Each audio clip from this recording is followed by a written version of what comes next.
Bonjour à toutes et à tous. Aujourd'hui, je vais vous parler d'un lieu chargé d'histoire, perché sur un piton rocheux dans les Pyrénées ariégeoises, le château de Miglos.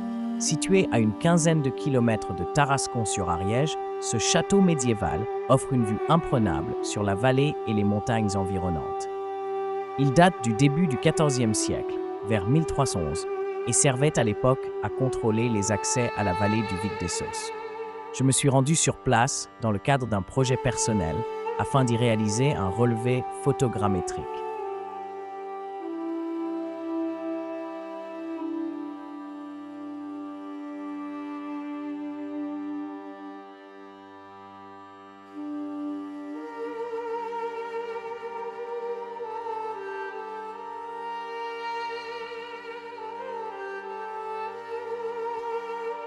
Pour ceux qui ne connaissent pas, la photogrammétrie, c'est une technique qui consiste à prendre de nombreuses photos d'un objet ou d'un site sous différents angles, puis à les traiter dans un logiciel spécialisé pour obtenir un modèle en 3 dimensions. C'est une méthode utilisée aussi bien en archéologie qu'en architecture ou en topographie.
Une fois les photos prises, je les ai traitées avec un logiciel qui m'a permis d'aligner les clichés et de générer un nuage de points texturés du château.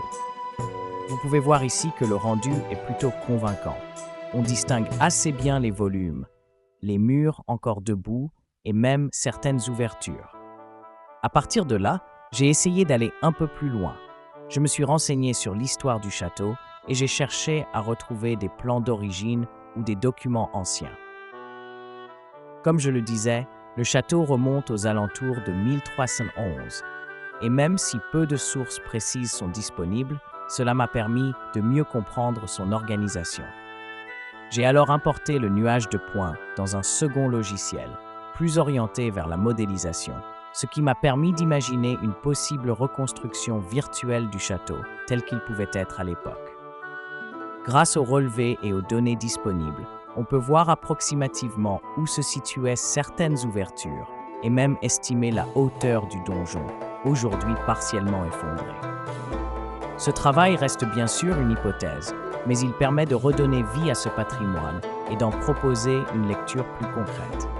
Et je trouve que c'est une manière très motivante de mêler technologie, histoire et passion pour le bâti ancien.